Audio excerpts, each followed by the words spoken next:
Hello everyone. देखो, last class में हम लोग पढ़े थे रे diagram in spherical mirror. I hope कि सब स्टूडेंट लोग प्रैक्टिस किया होगा, अच्छे से कॉपी किया होगा। और जो मैं टेबल भेजा था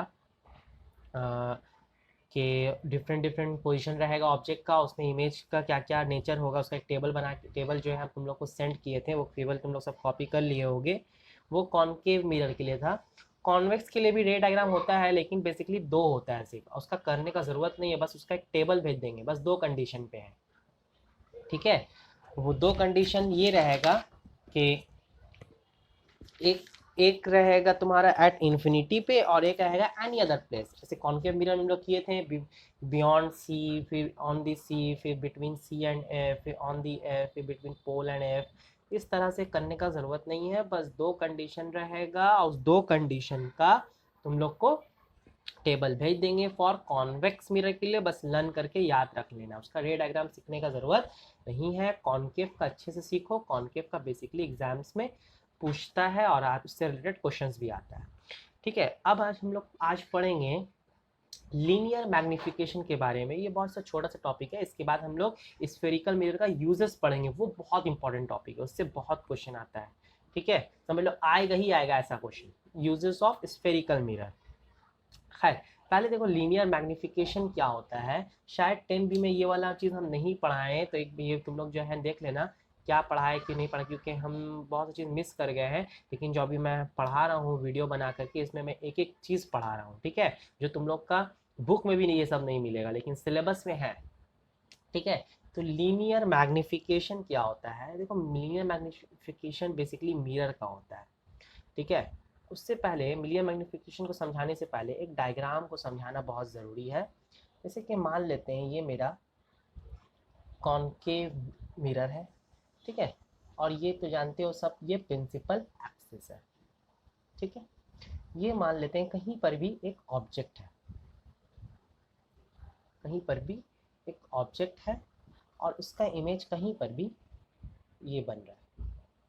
ठीक है, तो सबसे पहली बात, मिरर से ऑब्जेक्ट का, ये मेरा ऑब्जेक्ट है, ये मेरा इमेज है। ठीक है, ऑब्जेक्ट का मिरर से जो डिस्टेंस होता है, ऑब्जेक्ट का मिरर से जो डिस्टेंस होता है, उसको बोलते हैं ऑब्जेक्ट डिस्टेंस, या डिस्टेंस ऑफ ऑब्जेक्ट बोल सकते हैं, और उसको हम लोग यू से डिनोट किया जाता है। आई रिपीट कि ऑब्जेक्ट का मिरर से जो डिस्टेंस होता है, उसको हम लोग बोलते हैं ऑब्जेक्ट डिस्टेंस, या डिस्टेंस ऑफ ऑब्जेक्ट कहा जाता है, और उसको यू सिंबल से डिनोट किया जाता है।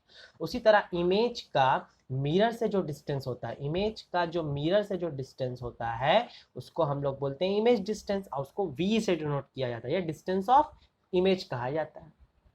ऑब्जेक्ट का जो साइज होता है, ऑब्जेक्ट का जो साइज होता है, उसको हम लोग बोलते हैं लेंथ ऑफ ऑब्जेक्ट, उसको ओ से डिनोट किया गया। ठीक है, और इमेज का जो साइज होता है, इमेज का जो साइज होता है, ये मेरा ऑब्जेक्ट का साइज है। ठीक है, और ये मेरा इतना इमेज का साइज है। तो इमेज का जो साइज होता है उसको हम लोग लेंथ ऑफ इमेज बोलते हैं। ये सब चीज समझ में आई है। अब चलो आते हैं लीनियर मैग्निफिकेशन पे।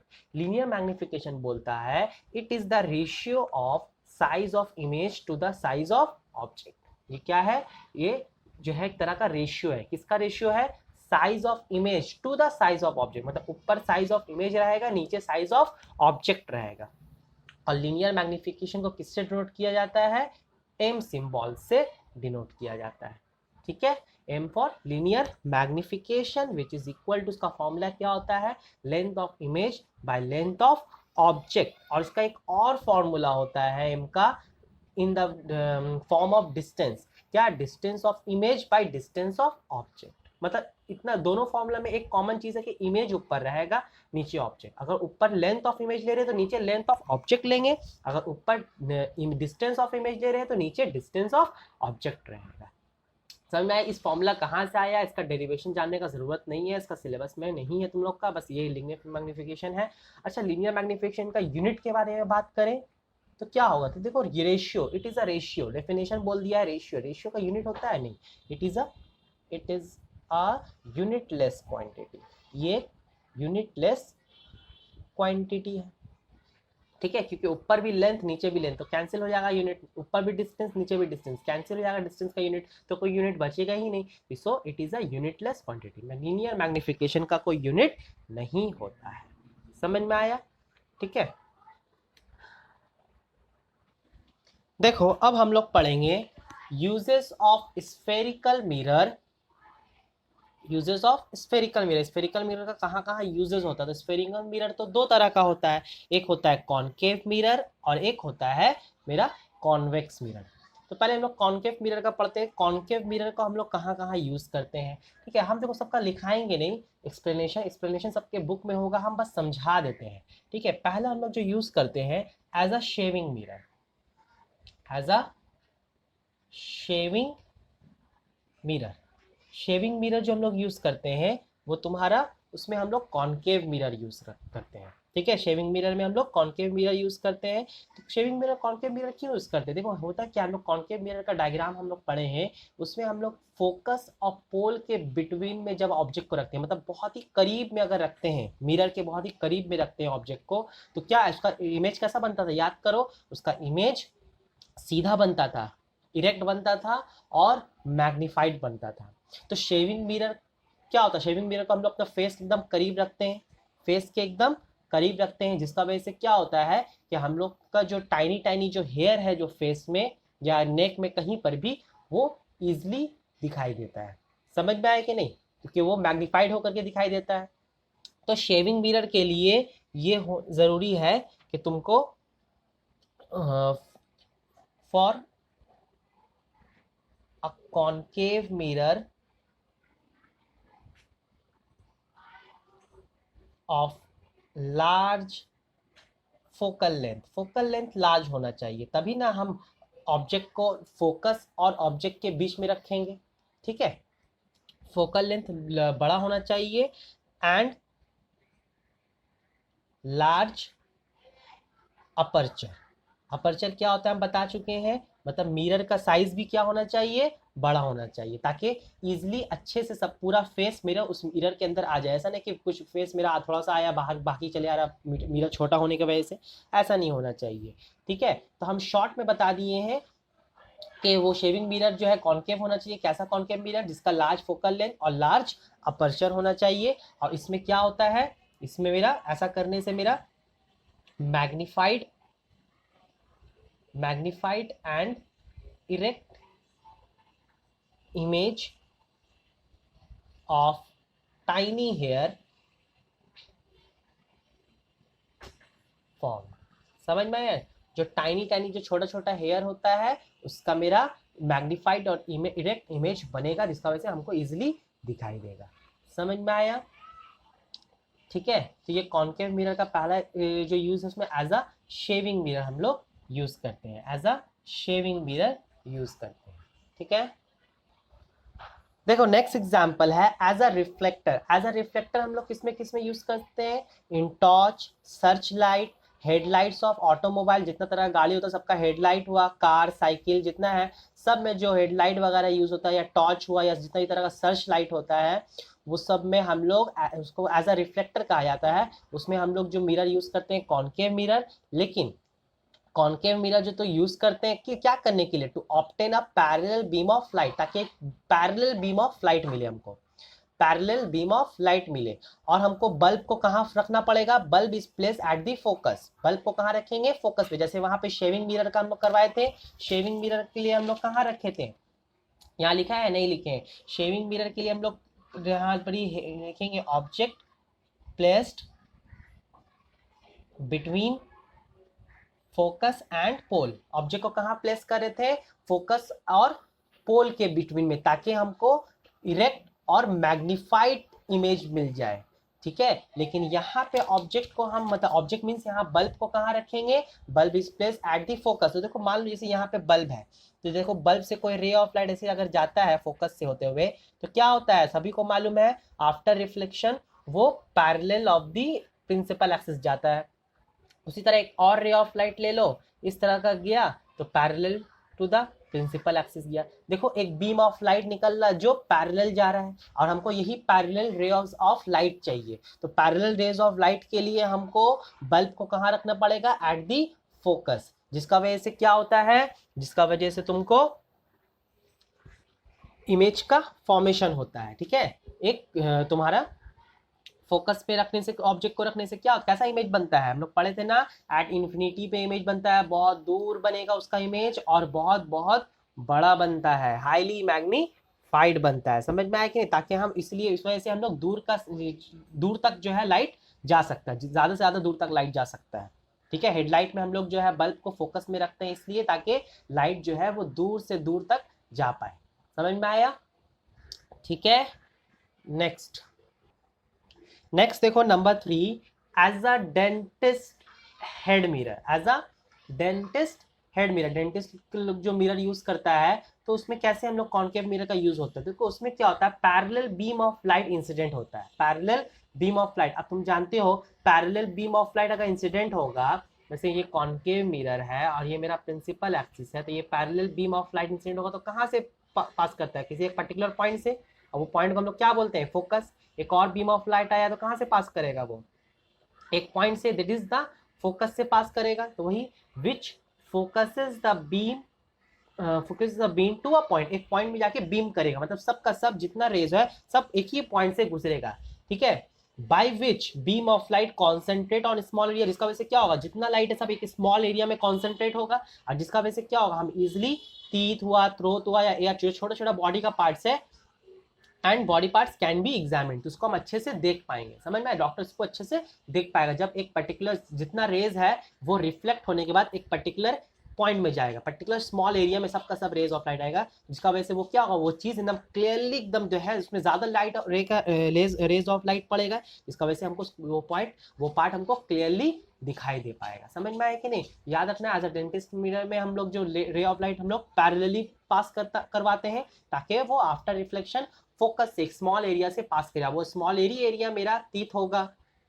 ठीक है, मतलब अगर हमको टीथ में लाइट रेज ऑफ लाइट देना है तो टीथ को कहाँ रखेंगे, फोकस में रख देंगे, ताकि after parallel beam of light जो रिफ्लेक्ट होकर कहाँ से पास करेगा, फोकस से, मतलब टीथ में जाएगा या थ्रोट में जाएगा या फिर तुम्हारा एयर में जाएगा। समझ में आया? ठीक है, देखो नेक्स्ट है कॉन्वेक्स मिरर का हम लोग यूज पढ़ेंगे। कॉन्वेक्स मिरर में नंबर 1 आता है एज अ रिफ्लेक्टर, ये भी यूज होता है, लेकिन कहाँ पे, इन स्ट्रीट लैंप, जितना भी रास्ता में जो स्ट्रीट लैंप लगा रहता है सब में as a convex mirror use होता है। सबसे इंपॉर्टेंट बात ये है कि वह क्वेश्चन, ऑब्जेक्टिव क्वेश्चन आ सकता है कि बताओ हेडलाइट में कौन सा मिरर यूज होता है, याद रखना है कॉन्केव मिरर। ठीक है, जितना भी ऑटोमोबाइल में जो मिरर यूज होता है कॉन्केव मिरर, स्ट्रीट लैम्प में कौन सा यूज होता है, as a convex mirror use होता है। तो इसमें as a convex mirror use करने का रीजन क्या है, देखो बीम ऑफ लाइट जब हम लोग वहाँ हम लोग हेडलाइट में जब हम लोग रिफ्लेक्टर यूज किए थे तो वहां पे हमको क्या करना था कि ज्यादा से ज्यादा दूर तक का हमको लाइट को भेजना था। इस वजह से हम लोग क्या करते थे, फोकस में ऑब्जेक्ट को रखते थे, बल्ब को फोकस में रखते थे और पैरेलल बीम ऑफ लाइट जाता था। इसमें क्या करना है ना, देखो convex mirror is use as a reflector so as to diverge the light, light को डाइवर्ज करना है, पैरेलल नहीं भी जाना है बल्कि लाइट को डाइवर्ज करवाना है over a large area, over a large area. For example देखो जैसे कि ये मेरा कॉन्वेक्स मिरर है, ठीक है, जानते हो कॉन्वेक्स मिरर, यहाँ से पैरेलल बीम ऑफ लाइट भेजा। ठीक है, अब हम जानते हैं पैरेलल बीम ऑफ जाने के बाद पैरेलल जब जाता है प्रिंसिपल एक्सिस का तो वो फोकस से पास करता है, लेकिन फोकस तो उधर है, देखने में लगेगा क्या फोकस से पास कर रहा है, मतलब जाएगा कैसा, ऐसा चले आएगा, लेकिन देखने में क्या लग रहा है, वो फोकस से निकल रहा है, फोकस से पास कर रहा है कि नहीं। यहाँ एक और पैरेलल बीम ऑफ लाइट ले लो और देखने में लगेगा क्या कि फोकस से निकल रहा है कि नहीं।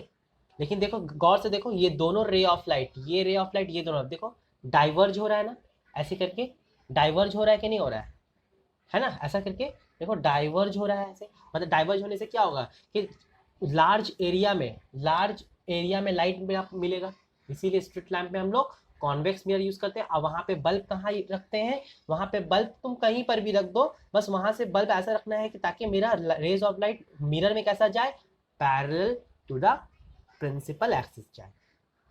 समझ में आया स्ट्रीट लैंप वाला? नेक्स्ट देखो नेक्स्ट है as a rear view mirror, convex mirror को एज अ रेयर व्यू मतलब क्या होता है, पीछे का, ताकि हम मिरर को ऐसा देखें कि पीछे का चीज़ हमको दिखाई दे दे।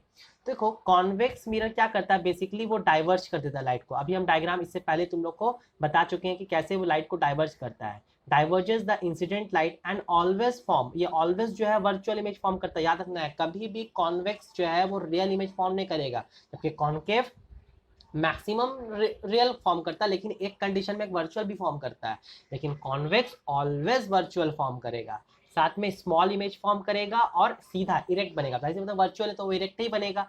Image between F and P, F and P मतलब फोकस एंड पोल, तुम लोग पूरा लिखना, ठीक है। फोकस और पोल के बिटवीन में बनाएगा। By which driver use it as a rear view mirror, जिसका वजह से ड्राइवर इसको यूज करता है as a rear view in vehicle to see all the traffic coming from the behind. उसके पीछे से जितना भी ट्रैफिक आ रहा है या जितना भी गाड़ी सब आ रहा है उसको वो इजिली देख सकता है। बस यही बात है, उसका इमेज क्या बनेगा, छोटा छोटा बनेगा। तुम लोग देखे होगे गाड़ी का जो रियर व्यू मिरर में देखोगे पीछे का तो दिखाई देता है, लेकिन थोड़ा सा स्मॉल दिखाई देता है।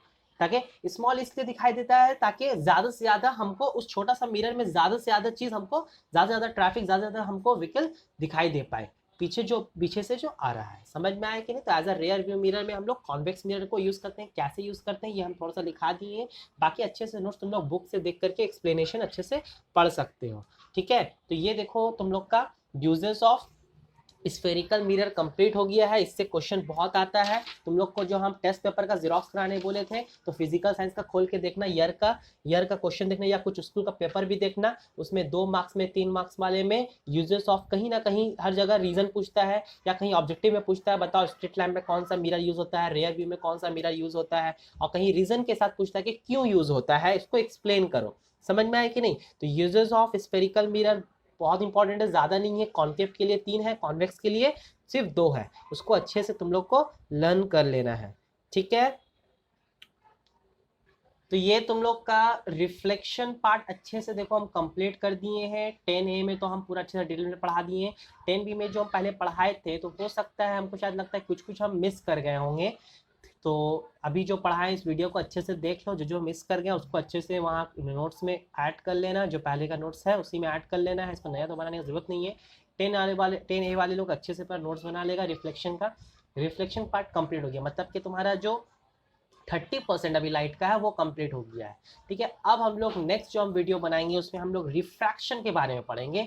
और रिफ्रैक्शन बहुत ही इंपॉर्टेंट पार्ट है, जो समझ लो अराउंड नहीं भी तो 60% है, नहीं भी तो 60% ऑफ द लाइट का जितना है वो, तो ये तो 30% अभी तक पढ़ा है। 60% अब हम लोग रिफ्रैक्शन पढ़ेंगे। रिफ्रैक्शन बहुत ही इंपॉर्टेंट पार्ट है। उसमें भी हम लोग रे डायग्राम पढ़ेंगे लेंस को लेकर के, जैसे हम लोग स्फेरिकल मिरर पढ़े थे, अब हम लोग वहाँ लेंस को लेकर के पढ़ेंगे, ठीक है। तो नेक्स्ट जो वीडियो हम बनाएंगे उसमें तुम लोग को हम रिफ्रैक्शन स्टार्ट करेंगे, ठीक है। आज इतना ही रखते हैं, थैंक यू।